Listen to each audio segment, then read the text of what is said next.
আসসালামু আলাইকুম। নতুন একটি ভিডিওতে সবাইকে স্বাগতম।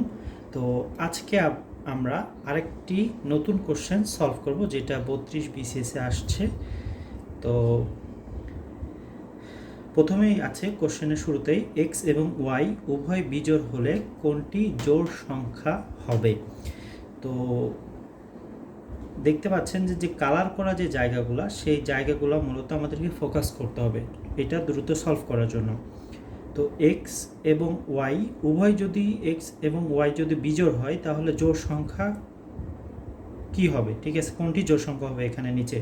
তো এটা করার জন্য মূলত দুটো উপায় আছে। একটি হচ্ছে দুটি হচ্ছে মান বসিয়ে, ঠিক আছে, মানে নিজের ইচ্ছা মতো দুটি বিজোড় মান বসিয়ে এখানে আমরা সলভ করতে পারি। আরেকটা হচ্ছে নিয়ম ফলো করে।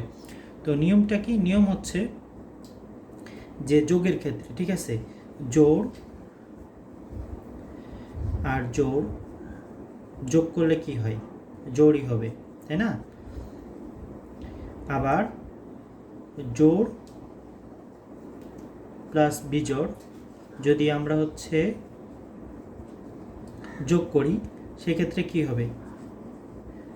বিজোড় হবে। আবার আমরা যদি বিজোড় প্লাস বিজোড় করি, সেক্ষেত্রেও আমাদের কি হবে? সেক্ষেত্রেও আমাদের কিন্তু জোড়ই হবে। তো আমরা দেখতে পাচ্ছি শুধুমাত্র যোগের ক্ষেত্রে কি হয়, যে জোড় এবং বিজোড়ের সাথে, মানে জোড় এবং বিজোড় যখন আমরা যোগ করি, তখনই শুধু আমরা কি বিজোড় পাই। তাছাড়া বাকি ক্ষেত্রগুলোতে, বাকি জায়গাতে আমরা কিন্তু জোড় পাই। আর গুণের ক্ষেত্রে আমরা দেখো, গুণের ক্ষেত্রে আমরা জোড় গুণ জোড় করলে কি হয়? জোড়ই হয়, ঠিক আছে।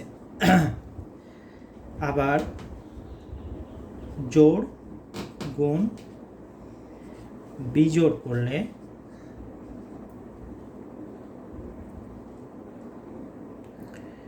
জোড় গুণ আবার যদি আমরা বিজোড় করি, ঠিক আছে, সেক্ষেত্রেও আমরা কিন্তু জোড়ই পাবো।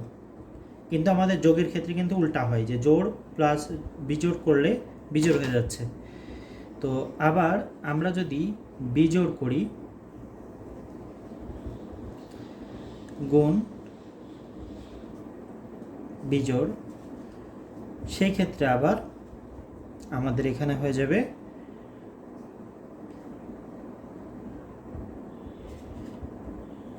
জোড় আর বিজোড় করলে,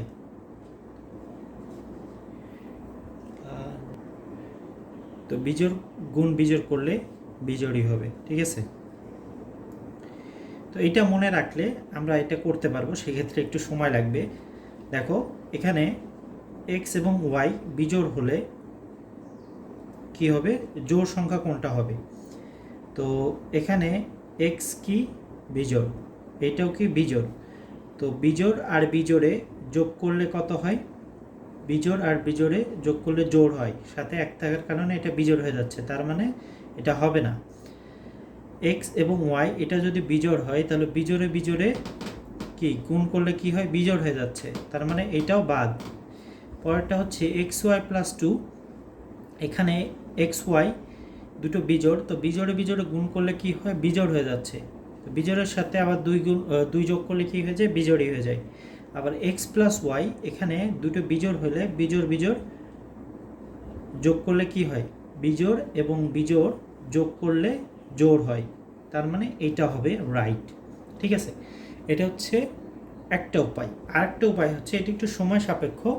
একটা উপায় হচ্ছে মান বসিয়ে, কি বললাম? মান, যেহেতু এটা দুটাই হচ্ছে এক্স এবং ওয়াই দুটাই হচ্ছে বিজোড়, তো সেক্ষেত্রে আমরা যে কোনো একটা মান ধরে নিতে পারি। যেমন এক্সের মান যদি আমরা 1 ধরি, আর ওয়াইয়ের মান যদি আমরা 3 ধরি, সেই ক্ষেত্রে 1 প্লাস 3 প্লাস 1 কত হচ্ছে? 5। তার মানে এটা হবে না। 1 গুণ 3 কত হচ্ছে? 3, তার মানে এটাও হবে না। 1 গুণ 3 প্লাস 2 5 হচ্ছে এখানে, তার মানে এটাও হবে না। 1 প্লাস 3, 4 হচ্ছে, তার মানে এটা রাইট অ্যান্সার। তো আই হোপ আপনারা বুঝতে পারছেন। নেক্সট ক্লাসে আমরা এইরকম আরও ইন্টারেস্টিং ম্যাথ শিখবো ইনশাল্লাহ। আনটিল দেন সবাই ভালো থাকবেন। আসসালামু আলাইকুম রহমতুল্লাহ।